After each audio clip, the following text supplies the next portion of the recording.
2017 वसंत ऋतु में Arecibo observatory ने Ross 128 नामक तारे के आसपास से एक अजीब रेडियो सिग्नल प्राप्त किया। यह सिग्नल तुरंत ही गायब हो गया। उसी साल उस क्षेत्र में एक चट्टानी पृथ्वी जैसे एक्सोप्लैनेट की खोज हुई, शायद मात्र एक संयोग जो थोड़ा संदिग्ध लगने लगा। लेकिन सबसे हैरानी की बात यह थी कि यह सिग्नल ऐसे गायब हुआ मानो किसी ने जानबूझकर उसे बंद कर दिया हो, सिर्फ इसे 150 साल बाद दोबारा चालू करने के लिए। उड़ान एक नई पृथ्वी की ओर। साल 2167। वही सिग्नल एक बार फिर उसी जगह से आ रहा है, रेड ड्वार्फ रॉस 128 के आसपास के क्षेत्र से। दुनिया के सभी टेलीस्कोप उस आकाश के टुकड़े पर केंद्रित हैं। लगभग तुरंत ही उस तारे के पास एक और चट्टानी एक्सोप्लैनेट की खोज होती है। पुष्टि हो जाती है कि सिग्नल वहीं से आ रहा है। विश्लेषण से प्राप्त डेटा आना शुरू हो चुका है। यह ग्रह आकार में थोड़ा मंगल से बड़ा है और इसकी गुरुत्वाकर्षण शक्ति हमारी पृथ्वी की तुलना में आधी है। वातावरण लगभग पृथ्वी जैसा है। इसमें 25% ऑक्सीजन पाई गई है। यह एक विचलित कर देने वाला एहसास था। मानवता को अब साफ साफ समझ आ चुका था कि हम इस ब्रह्मांड में अकेले नहीं हैं। इस ग्रह का नाम रखा गया एल्पिडा, जिसका अर्थ ग्रीक भाषा में होता है उम्मीद। यह अज्ञात नई दुनिया पृथ्वी से 11 प्रकाश वर्ष दूर स्थित है, लेकिन 22वीं सदी की मानवता तब तक थर्मोन्यूक्लियर रॉकेट इंजन का आविष्कार और परीक्षण कर चुकी थी। एक भव्य निर्माण परियोजना की शुरुआत हुई, पृथ्वी और चंद्रमा के बीच स्थित L1 लैग्रांज बिंदु पर। इस मिशन को दुनिया के सभी देशों ने मिलकर फंड किया। 30 वर्षों के लंबे परिश्रम के बाद अंतरिक्ष के शिपयार्ड में 3 विशाल बेलनाकार अंतरिक्षयान चमकने लगे। प्रत्येक की लंबाई है 3300 मीटर, 10,800 फीट, यानी जैसे 4 बुर्ज खलीफा एक के ऊपर एक रख दिए गए हों। प्रत्येक का व्यास है 700 मीटर, लगभग 2300 फीट। इनका नाम रखा गया आकाश, व्योम और पुंज। ये अंतरिक्ष यान पूरी तरह स्वचालित हैं और एक दूसरे से स्वतंत्र भी। हर एक यान के भीतर एक पूरा शहर बसा है। रिहायशी मॉड्यूल, प्रयोगशालाएं, खेल सुविधाएं और यहां तक कि पार्क भी मौजूद हैं। साथ ही कुछ रहस्यमयी कमरे भी हैं जिन पर लिखा है नो एंट्री और जिन पर अजीब से चिन्ह लगे हैं। थर्मोन्यूक्लियर इंजन इन जहाजों को प्रकाश की गति के 7.33% तक पहुंचाने की क्षमता रखते हैं, जिससे ये यान अपने गंतव्य तक 150 वर्षों में पहुंच सकते हैं। हर यान में 2000 लोग सवार हैं, जो अपने अपने क्षेत्रों में सर्वश्रेष्ठ चुने गए हैं। अनुभवी पायलट और अंतरिक्ष यात्री, खगोलशास्त्री, न्यूक्लियर फिजिसिस्ट, तकनीशियन, डॉक्टर, मनोवैज्ञानिक, शिक्षक और यहां तक कि संगीतकार व हास्य कलाकार भी, जो अपने परिवारों के साथ सवार हैं। यह लोग अंतरिक्षयान में लोगों की लाइफ को पृथ्वी जैसा बनाने का प्रयास करेंगे। 1 सितंबर 2197 यह वो दिन है जब मानव इतिहास की सबसे महान खोज यात्रा शुरू होती है। आकाश, व्योम और पुंज के न्यूक्लियर प्रोपल्शन इंजन की नीली चमकती रोशनी अंतरिक्ष के अंधकार को चीर रही है। जहाजों की गति तेज होती जा रही है, लगभग 10 मीटर प्रति सेकंड स्क्वायर एक्सेलरेशन तक पहुंच रही है। इस गति पर वस्तुएं और लोग सतह से ऐसे चिपक जाते हैं जैसे पृथ्वी की गुरुत्वाकर्षण शक्ति हो। यह कृत्रिम गुरुत्वाकर्षण बनाने का तरीका है। प्रकाश की गति के 7.33% तक पहुंचने के लिए इन जहाजों को लगातार 26 दिन तक गति बढ़ानी होती है। उड़ान का 35वां घंटा, यान मंगल की कक्षा पार कर चुका है। अब तक तय की गई दूरी है 7.9 करोड़ किलोमीटर, 4.9 करोड़ मील। डॉक्टर और मनोचिकित्सक लगातार हर व्यक्ति के स्वास्थ्य की निगरानी कर रहे हैं। उड़ान के तीसरे दिन की शुरुआत में यान एस्टेरॉयड बेल्ट यानी क्षुद्र ग्रह पट्टी में प्रवेश करते हैं। पृथ्वी से दूरी अब 14.9 करोड़ किलोमीटर लगभग 9.2 करोड़ मील है। इस मिशन के लिए सर्वोत्तम मार्ग पहले से ही गणना करके तय किया गया था, ताकि टक्कर की जरा सी भी संभावना न रहे। लेकिन इतनी तेज गति पर अगर एक रेत का कण भी टकरा जाए तो गंभीर परिणाम हो सकते हैं। इसीलिए हर यान को कई स्तर की सुरक्षा प्रणालियों से लैस किया गया है। सामने लगे मैग्नेटिक शील्ड्स आवेशित कणों और छोटे मलबे को दिशा से भटका देते हैं।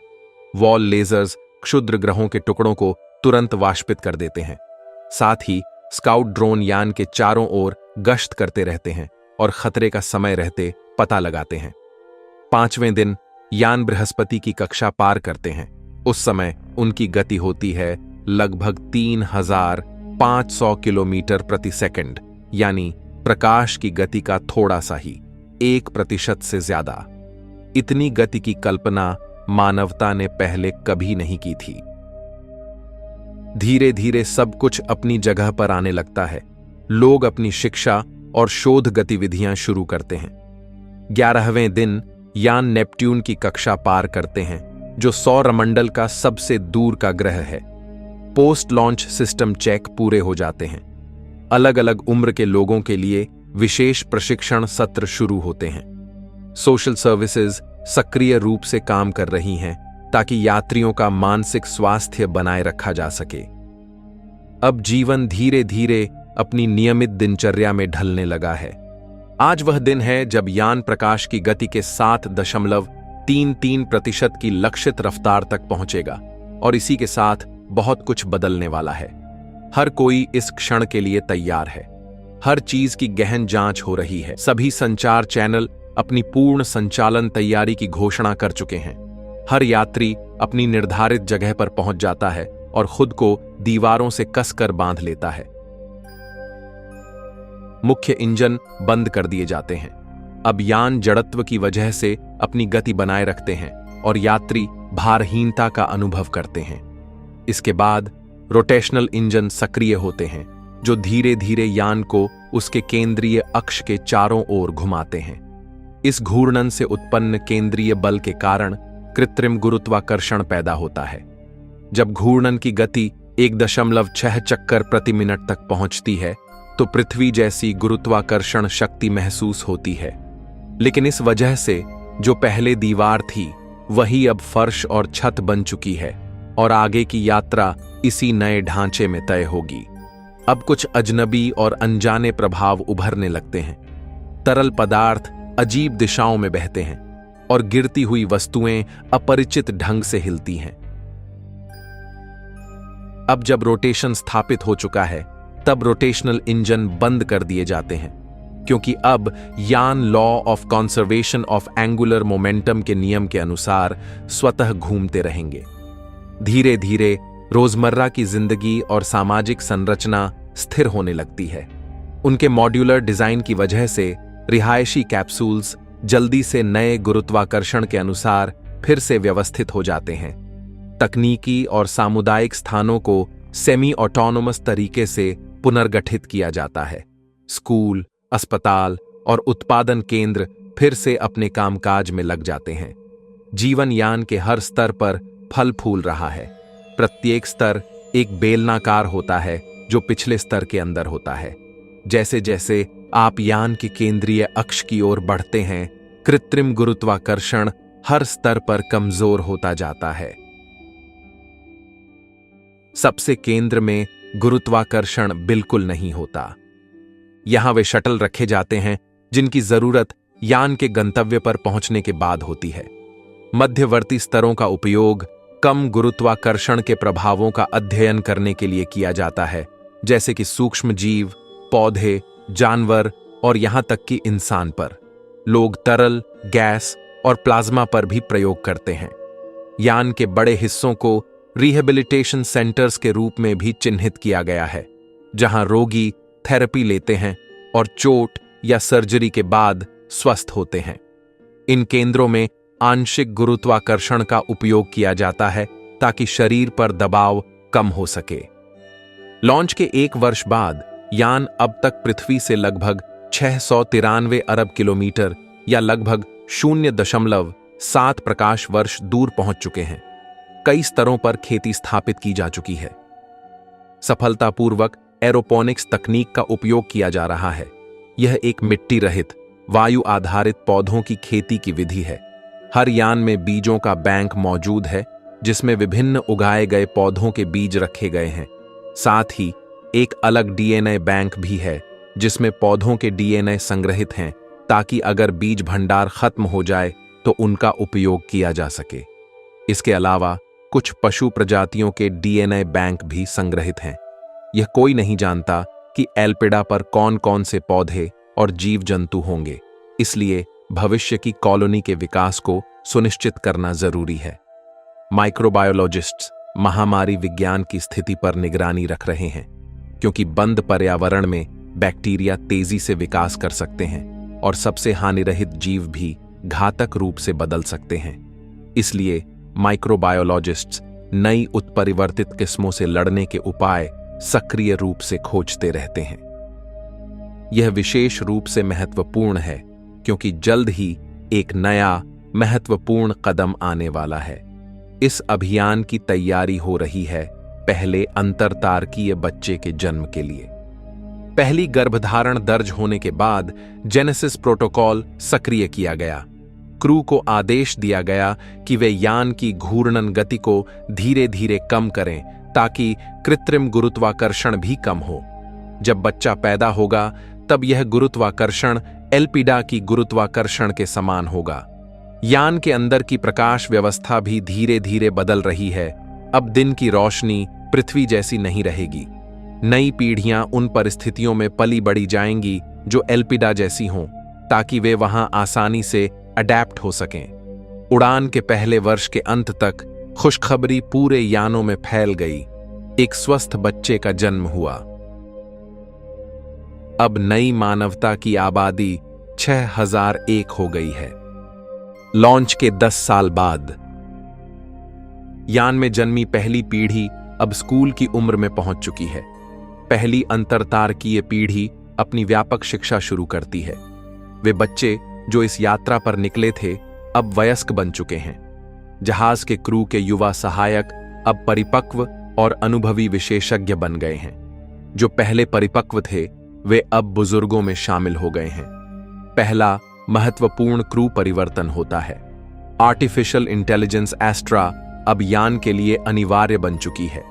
यह बीमारियों का निदान करती है, एरोपोनिक खेती को मैनेज करती है, सोशल प्रॉब्लम्स को हल करती है और यान की स्थिति पर लगातार निगरानी रखती है। अस्त्रा द्वारा नियंत्रित मानव तुल्य रोबोट्स ने लोगों से दोस्ती कर ली है। कई लोग मानते हैं कि इनमें अपनी चेतना भी है। विशेषकर बच्चे इस बात के लिए बहुत विश्वास रखते हैं। इस अवधि के दौरान पहली मौत होती है। अभियान के सबसे वरिष्ठ सदस्य, एक प्रतिष्ठित न्यूक्लियर फिजिसिस्ट, 94 वर्ष की आयु में इस दुनिया को छोड़ देते हैं। उनकी इच्छा के अनुसार उनका शरीर खुले अंतरिक्ष में बहने के लिए भेजा जाता है। यह एक नई परंपरा की शुरुआत होती है। शव के साथ एक कैप्सूल भी भेजा जाता है जिसमें मृतक की तस्वीरें और यादगार वस्तुएं रखी होती हैं, जो खुले अंतरिक्ष में हमेशा बहती रहेगी। लॉन्च के 50 वर्ष बाद यान अब पृथ्वी से लगभग 3.6 प्रकाश वर्ष दूर है और एल्पिडा से लगभग 7.4 प्रकाश वर्ष। यान में अब तक 2 पीढ़ियां जन्म ले चुकी हैं, लेकिन ये पीढ़ियां मंजिल तक पहुंचने के लिए किस्मत में नहीं हैं। वे अपनी पूरी जिंदगी यानों पर बिताएंगे, न कभी पृथ्वी देख पाएंगे, न ही एल्पिडा। हालांकि अभी भी यान पर कई ऐसे लोग हैं जो पृथ्वी पर जन्मे थे। अब क्रू का मुख्य हिस्सा अंतरिक्ष में जन्मी पीढ़ी से बना है। जन्म दरों को सख्ती से नियंत्रित किया जाता है ताकि आनुवंशिक विविधता बनी रहे और जनसंख्या का स्तर इस तरह से रखा जाए कि जीवन समर्थन प्रणाली सही ढंग से काम कर सके और लोगों की कमी न हो। यहाँ कुछ नियम बनाए गए हैं। हर परिवार में न्यूनतम 2 और अधिकतम 3 बच्चे हो सकते हैं। जोड़े गर्भधारण की योजना बनाने से पहले आनुवंशिक परामर्श से गुजरते हैं ताकि जीनोम कंपैटिबिलिटी का पता चले और संभावित जोखिमों से बचा जा सके। बच्चे समय के साथ समान रूप से जन्मे, ताकि एक ही उम्र के बच्चों का समूह बहुत बड़ा न हो। इससे उम्र के वर्गों का संतुलित वितरण होता है और संसाधनों पर अधिक दबाव नहीं पड़ता। बच्चे प्राकृतिक रूप से जन्म लेते हैं, लेकिन यान में फ्रोजन स्पर्म और एग्स और आर्टिफिशियल वूम्ब तकनीक भी उपलब्ध है, जिन्हें अंतिम विकल्प के रूप में इस्तेमाल किया जा सकता है। एक महत्वपूर्ण मील का पत्थर, यान अब पृथ्वी से 5.5 प्रकाश वर्ष और एल्पिडा से भी उतनी ही दूरी पर है। अभियान ने अपनी यात्रा का ठीक आधा हिस्सा पूरा कर लिया है। इस मुकाम पर यह स्पष्ट हो गया है कि जन्म नियंत्रण प्रोटोकॉल पूरी तरह से उचित था। प्रत्येक यान की जनसंख्या 500 लोगों की वृद्धि के साथ संतुलित है। अब हर यान में लगभग 1400 वयस्क, 500 बच्चे, 600 वृद्ध लोग हैं। हर 10 साल में लगभग आधे बच्चे वयस्क हो जाते हैं और 1/3 वयस्क वृद्ध हो जाते हैं। लगभग 33% लोग जो 50 से 80 वर्ष के बीच हैं, हर 10 साल में गुजर जाते हैं। इस प्रकार पीढ़ीगत बदलाव स्वाभाविक रूप से होता है, बिना किसी असामान्यता के। अंतरिक्ष यात्रियों की औसत आयु इस समय लगभग 77.5 वर्ष है। कुछ यात्री और क्रू सदस्य जो पृथ्वी से रवाना हुए थे, अभी भी जीवित हैं। लॉन्च के 100 वर्ष बाद यान अब पृथ्वी से लगभग 7.3 प्रकाश वर्ष दूर है और एल्पिडा से लगभग 3.7 प्रकाश वर्ष। यह स्थिरता का युग है और हर यान पर विशिष्ट परंपराएं बन चुकी हैं। इंटरस्टेलर हिस्टोरियंस अब एक नया पेशा बन गए हैं, जो यान पर समाज के इतिहास को डॉक्यूमेंट करते हैं। पृथ्वी से 10.9 प्रकाश वर्ष की दूरी पर नई मानवता का युग लगभग 149 वर्षों में अंतरिक्ष में जन्मी 5वीं और 6ठी पीढ़ियां इस दुनिया में आई हैं। वे अपने नए घर की ओर बढ़ते हुए आगमन की तैयारियां शुरू कर चुके हैं। नई मानवता अब अपनी जड़ यानी पृथ्वी को भूलने लगी है। केवल वैज्ञानिक समुदाय के क्रू सदस्य ही पृथ्वी से आने वाले मध्यम संकेतों को नियमित रूप से प्राप्त करते हैं। विभिन्न गति से चल रहे वस्तुओं के लिए समय अलग तरह से गुजरता है। जितनी अधिक गति होती है, समय का अंतर उतना ही अधिक स्पष्ट हो जाता है, खासकर जब यह वर्षों तक चलता रहे। इसलिए यानों का समय पृथ्वी के समय से भिन्न होता है। यात्रा के 100 वर्षों के दौरान पृथ्वी पर रहने वालों की तुलना में अभियान के सदस्यों के लिए लगभग 3 महीने कम समय बीता है। इस समय के दौरान यान पर कई कहानियां और रहस्य जन्मे हैं। विशेष रूप से उन प्रतिबंधित क्षेत्रों के आसपास जहां प्रवेश वर्जित है। ऐसे क्षेत्रों में कभी-कभी ऐसे लोग आते हैं जो चेहरे छिपाए हुए वर्दी पहनते हैं। कुछ कहते हैं कि वहां एलियन हमले के लिए हथियारों का भंडारण है, तो कुछ का मानना है कि वहां धनी लोग और राजनीतिज्ञ क्रायोस्लीप में सोए हुए हैं, जिन्हें आगमन पर जगाया जाएगा। इस अवधि में कम गुरुत्वाकर्षण के कारण लोगों की शारीरिक रचना में बदलाव आया है, क्योंकि उनकी रीढ़ की हड्डी और मांसपेशियों पर कम तनाव पड़ा है। औसत कद अब लगभग 220 सेंटीमीटर 7 फीट या उससे अधिक हो गया है। पोस्चर अधिक सीधी हो गई है। मांसपेशियों की मात्रा कम हुई है। लोग अब अधिक पतले दिखते हैं और उनका चलने का तरीका हल्का और अधिक प्रवाही हो गया है। जेनेटिक मॉडिफिकेशंस ने जनसंख्या को नए ग्रह पर जीवन के लिए अधिकतम रूप से अनुकूलित कर दिया है।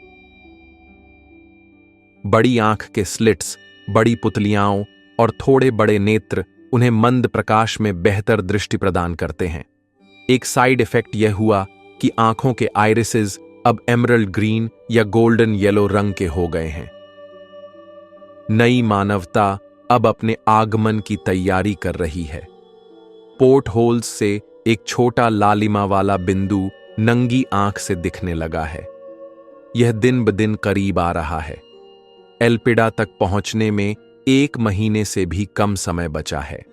अब यानों को लगातार 25 दिनों तक धीमा होना है, ठीक उसी तरह जैसे 150 साल पहले था। शिप के सभी लोग अपने असाइंड एरिया को चेक करते हैं, हर चीज को ठीक से सुरक्षित करते हैं। फिर सभी लोग खुद को वॉल के अगेंस्ट कसकर बांध लेते हैं। रोटेशनल इंजन रिवर्स थ्रस्ट पर सक्रिय किए जाते हैं। रोटेशन धीरे धीरे रुकता है, भारहीनता लौट आती है। मैन्यूवरिंग थ्रस्टर जलाए जाते हैं, जो यान को इस तरह मोड़ते हैं कि उनकी स्टर्न यात्रा की दिशा की ओर हो। मुख्य इंजन ब्रेक की तरह काम करने के लिए सक्रिय होते हैं। फिर से कृत्रिम गुरुत्वाकर्षण बनता है, लेकिन इस बार यह वृत्ताकार नहीं बल्कि क्षैतिज डेक पर होता है। फिर से दीवारें और फर्श अपनी जगह बदल लेते हैं। इसी बीच लालिमा वाला वह बिंदु बड़ा होता जा रहा है और एक सूर्य में परिवर्तित हो रहा है। फाइनल अराइवल का दिन आ गया है। खिड़कियों से एक नीला बिंदु दिखाई देने लगता है। डिस्प्ले पर इसका बड़ा किया हुआ चित्र दिखाया जा रहा है। अब जमीन, एक विशाल महासागर और बादल पहचाने जा सकते हैं। पृथ्वी की सतह पर काला और बैंगनी रंगों का एक अजीब मिश्रण दिखाई देता है। यह क्या हो सकता है?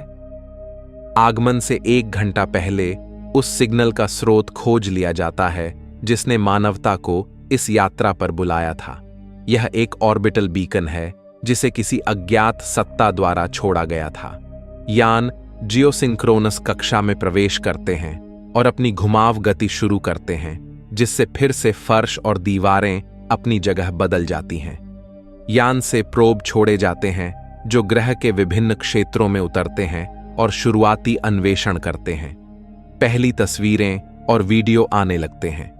वायुमंडल में नियोन की असामान्य एकाग्रता के कारण सूरज की किरणें, आकाश और बादल नारंगी और गहरे लाल रंग की चमक के साथ झिलमिलाते हैं। टाइडल लॉकिंग की वजह से एल्पिडा हमेशा अपने तारे की एक ही दिशा की ओर रहता है, जिससे एक ध्रुव लगातार गर्म रहता है और दूसरा ठंडा। लेकिन ग्रीन हाउस इफेक्ट तापमान के इस फर्क को कम करता है। वायुमंडल की रचना पर सटीक डेटा आ रहा है। अच्छी खबर यह है कि यहां की हवा सांस लेने योग्य है। सतह का एक विस्तृत नक्शा भी बनाया जा रहा है। शटल के उतरने की जगह तय हो चुकी है। एक विशाल मैदान। प्रत्येक यान से एक शटल नीचे उतरता है और लैंड करता है। रोवर्स और चालक दल बाहर उतरते हैं। यह पहली बार है जब मानव किसी दूसरे तारे के सिस्टम के ग्रह की सतह पर कदम रख रहे हैं। एक शटल से एक कार्बन मोनोलिथ उतारा जाता है, जिस पर उन अभियान सदस्यों के नाम उकेरे हुए हैं जो इस दिन को देखने के लिए जीवित नहीं रहे। एक क्षण के लिए मौन छा जाता है। शटल अलग अलग दिशाओं में बिखर जाते हैं और ग्रह का अन्वेषण शुरू करते हैं। यहां विशाल क्षेत्र घने और हरे भरे जंगलों से ढके हुए हैं, जिनमें 100 मीटर 330 फीट से भी ऊंचे विशाल पेड़ हैं। पत्तियां बेहद विविध और अजीब आकार की होती हैं, कुछ चौड़ी और बड़ी तो कुछ सर्पिल आकार की। लगभग सभी पत्तियां गहरे बैंगनी रंग की हैं। शाम के समय में यहां की स्थानीय वनस्पति बायोल्यूमिनेसेंस के जरिए अपना कृत्रिम प्रकाश उत्पन्न करती है। नीले रंग की मशरूम जैसी काई पेड़ों पर चमकती है। हरी स्लाइम पत्तियों से प्रकाश उत्सर्जित करती है। यहां तक कि पत्तियों की नसें भी हल्का नीला प्रकाश छोड़ती हैं। अगले अध्ययनों से स्पष्ट होता है कि यह ग्रह केवल पौधों, माइक्रो ऑर्गेनिजम्स का निवास स्थल है और यहां मानव जीवन संभव है। लेकिन सवाल अब भी बरकरार है। उस बीकन को किसने छोड़ा था और वह सिग्नल किसके लिए था? क्या यह कोई पुरानी सभ्यता थी? जानने के लिए कमेंट में पार्ट 2 लिखें। मिलते हैं किसी अगले वीडियो में।